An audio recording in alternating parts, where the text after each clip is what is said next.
He is the worst human being alive. This guy right here, Joey Merlino. We'll save that for next episode. Yeah, so tell Phil he left a couple chapters out in his book. All right. He didn't say nothing about that. And of course, he left all the good stories out. Yeah. You know. Well, they do the same. They just lie. It's whatever benefits them. Yeah. To make money. Maybe there'll be a couple more stories. So he's not crazy. 4. He's not crazy Phil no more. He's scared Phil. Yeah. Well, we'll talk maybe a little bit more about that in episode 4. Yeah. Who knows where we're going to be? Now let's go over our little backstory of these two individuals. Philip Leonetti and Joey Merlino go way back, probably even during the 1970s. If you look at the video when Philip Leonetti, Nicky Scarfo, who is Leonetti's uncle, and Lawrence Merlino, who is Joey Merlino's uncle, were acquitted for the murder of Vincent Falcone, which took place in 1979. In the year of 1980, after the Philadelphia crime family boss Angelo Bruno was gunned down in front of his home, this was also the year that these three were acquitted of the murder of Vincent Falcone. You could see the family celebrating once the crime figures were acquitted, including Joey Merlino, who's also in the background of this video seen here.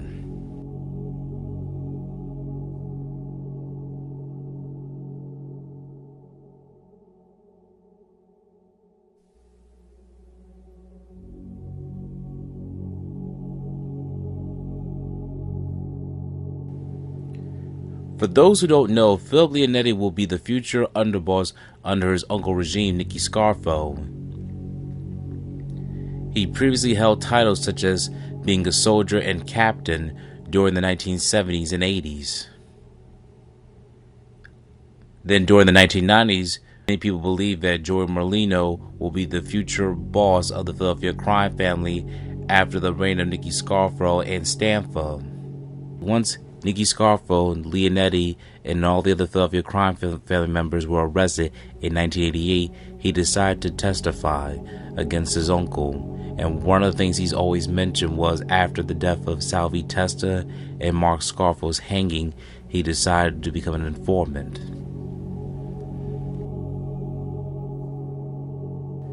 After 5 years, 5 months, and 5 days, he was a free man.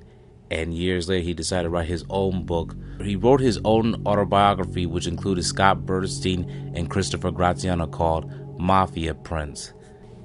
Inside America's most violent crime family and the bloody fall of the Cosa Nostra. Leonetti decided to tell his own life story and decided to go over the crime family members, including reputed mob boss Joey Merlino. In the middle of the book, Leonetti specifically stated this: the street tax did not exist during the Angelo Bruno reign, who was the original godfather of Philadelphia from 1959 to 1980. After Bruno's death, many people were not following the rules and decided to implement a street tax, which did not exist during Bruno's regime. The street tax was when the mafia decided to go after people who were doing illicit activity and were not paying their fare to the boss. So therefore, any type of drug dealer that was not paying the street tax, the crime family members would attack them. And if they wanted to be protected, if drug dealers or anybody who was dealing with narcotics, they would have to pay the mob in order to be protected from them.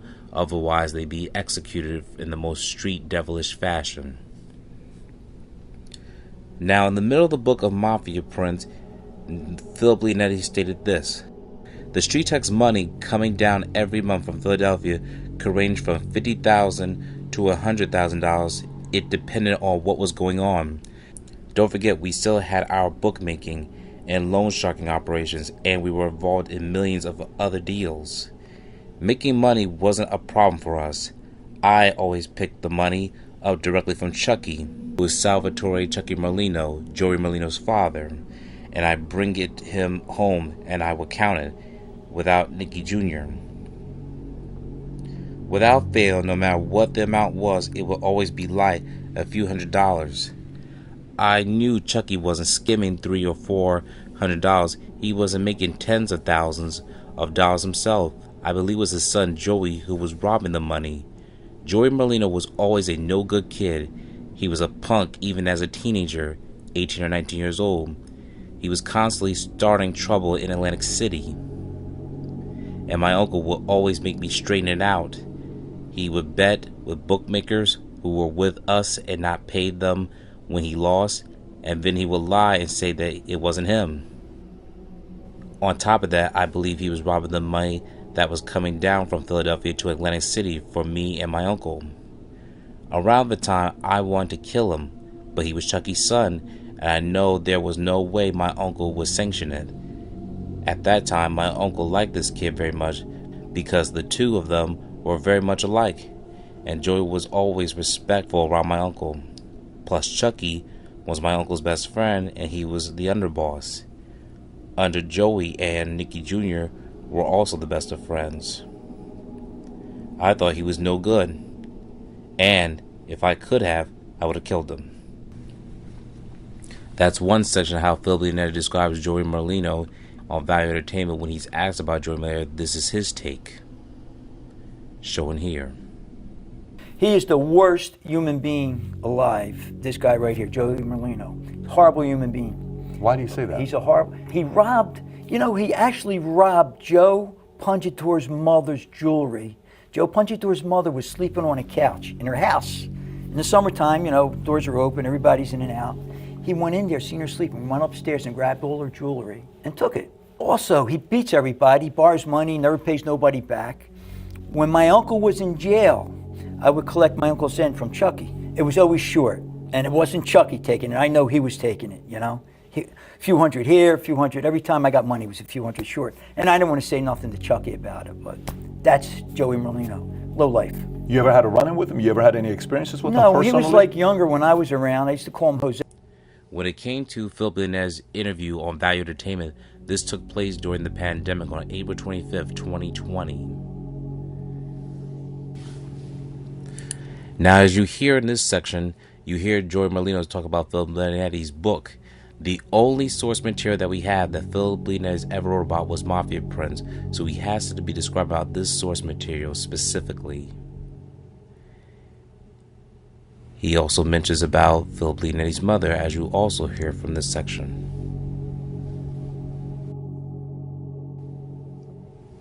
Three years later, Joey Merlino will respond on September 29th, 2023 on his video specifically talking about Phil Leonetti on his podcast, The Skinny with Joey Merlino.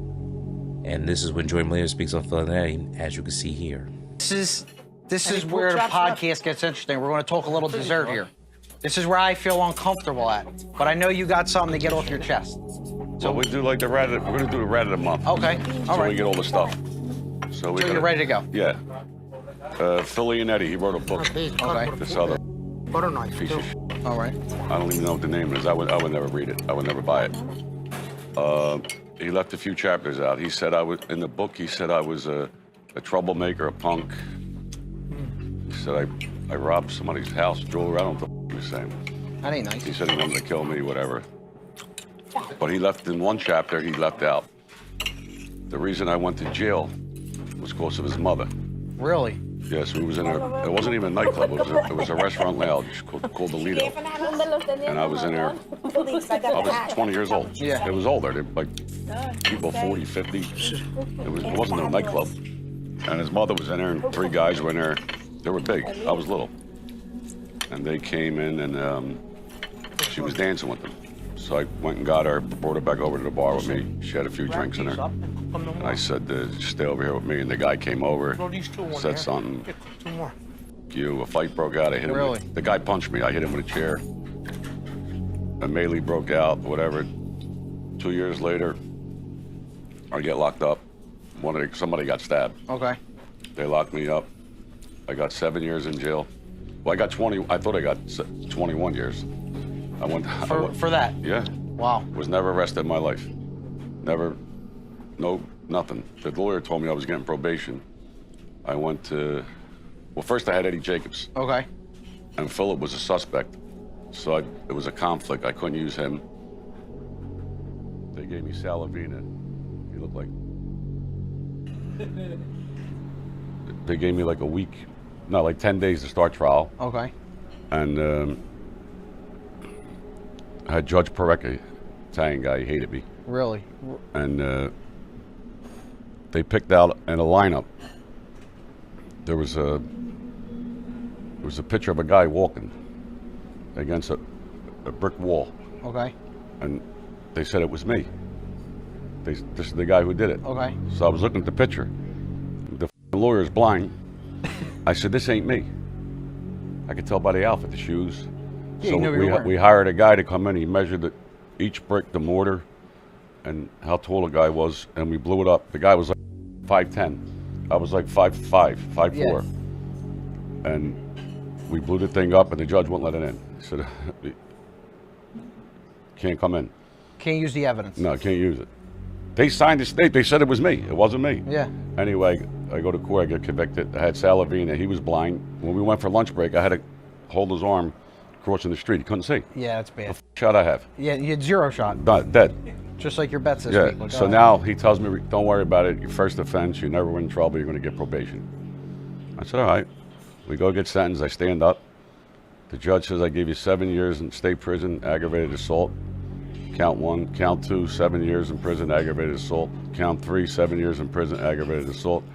That's 21 years. He said, now get him out of my courtroom. So they take me.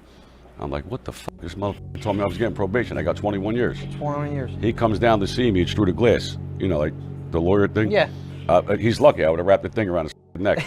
He says to me, I see, motherfucker, I got 21 years. He said, no, you got 7 years. It's concurrent. I don't know what concurrent means. What's concurrent? I went to ninth grade. I don't know. What's concurrent mean? Yeah, I still He don't said know. they ran them all together. Like, so I got 7 years. 7 years for 7 breaking up that, and he for wrote a about fight. you in his book. Yeah, but he forgot that part out. He left that chapter out.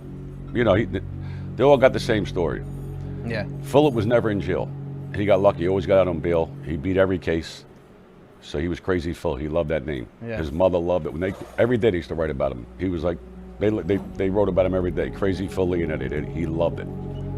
So he gets locked up, beats the case. He beat every case.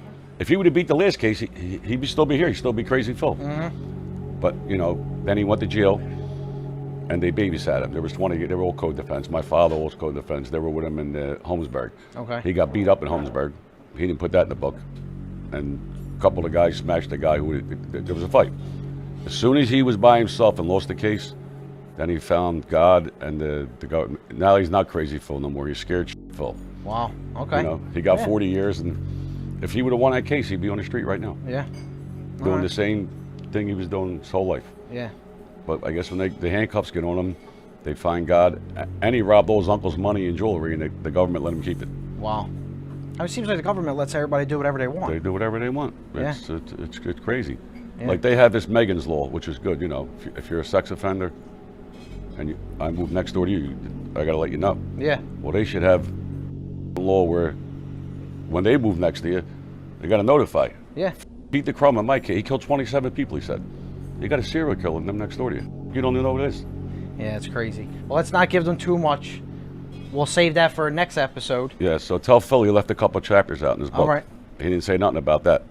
And of course, he left all the good stories out. Yeah. You know. Well, they do the same shit. They just lie. It's whatever benefits them. Yeah. To make Well, money. Maybe there'll be a couple more stories. So he's not episode crazy. 4. He's not Crazy Phil no more. He's scared Phil. Yeah. Well, we'll talk maybe a little bit more about that in episode 4. Yeah. Who knows where we're going to be? As of now, Philip Leonetti has not responded to Joey Merlino's comment, and he does not have a podcast. ValueTainment is the only video he's ever made an appearance publicly in the most recent years that goes back to the 1990s. Philip Leonetti has no longer showed any interest about discussing anything about Cosa Nostra or anything about his personal life. In fact, he seems like he has moved on. Joey Merlino, in the meantime, if you want, you can subscribe to his podcast to hear more, as he loves to make these tackling subjects about any informants, or other words, rats. So therefore, you get a chance to hear from the man himself about his perspective.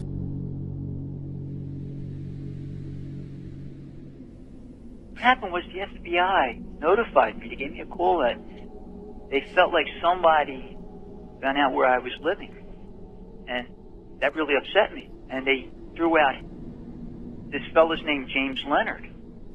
And I said, who is he? They said he's a lawyer from Atlantic City.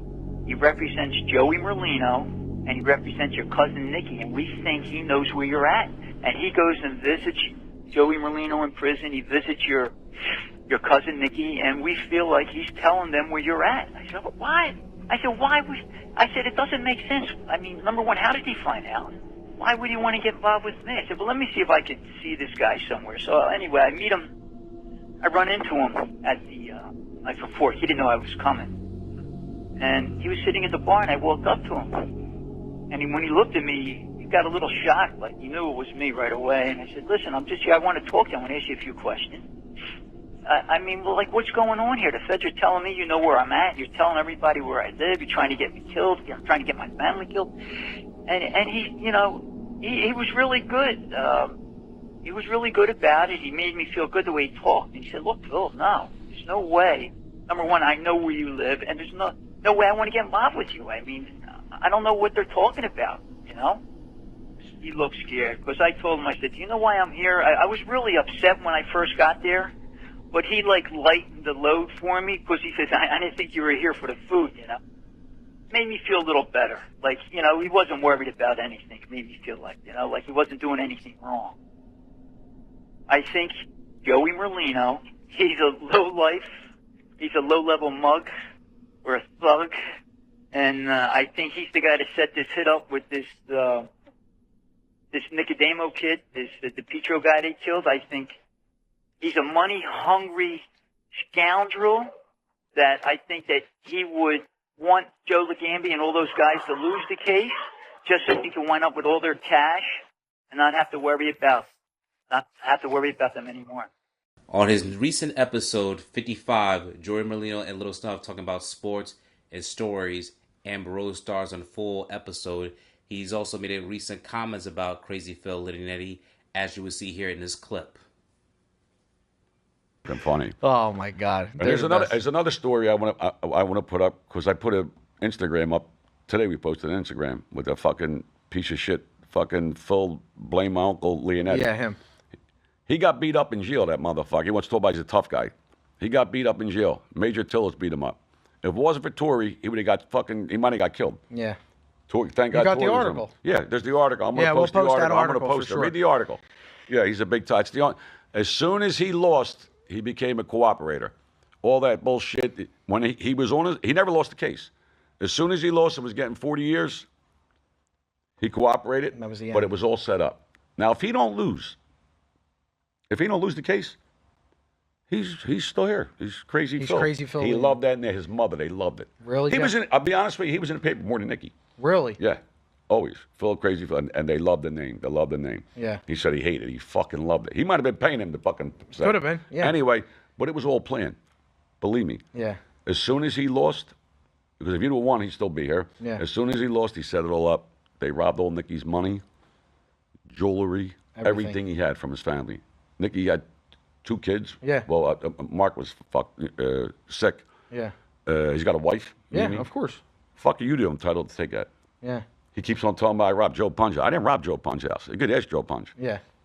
Well, he's got to all say made-up something about stories, him. Yeah, he's a fucking jerk off. He's such a tough guy. Why does he do interviews with his face covered? Oh, that wig. Yeah, the wig. Yeah, fucking ugly wig he's got on.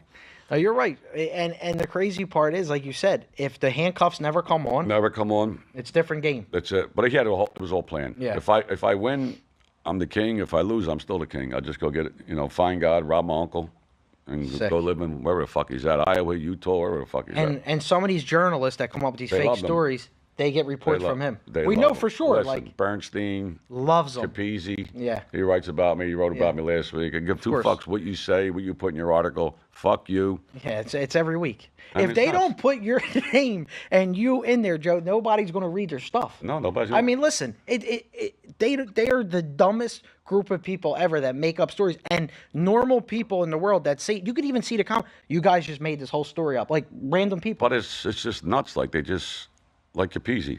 He wrote. I didn't even read it. People text me. Of course. He is the worst human being alive. In the book Mafia Prince, we do not hear this sort of segment on the article that you have just heard Merlino brought up. We will also discuss in a separate video the exact article which Joey Merlino is referring to, discussing when Philip Leonetti was in prison in Holmesburg. So as you can see, the debacle between these two parties, it seems like there's never going to be any reconciliation between Philip Leonetti and Joey Merlino. So let us know what you think, guys. Do you believe Philip Leonetti should respond to Joey Merlino's recent comments? Or do you believe he should lay low since he's been doing that for the past recent years and have made books? We'd like to hear from you soon. Please let us know what you think in the comments below, and we hope to hear from you soon. Stay tuned.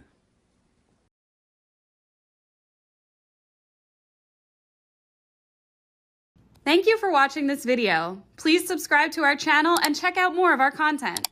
Feel free to give your feedback and suggestions on what we should do next in the comments. This is Infinite Lee Productions. We love ya.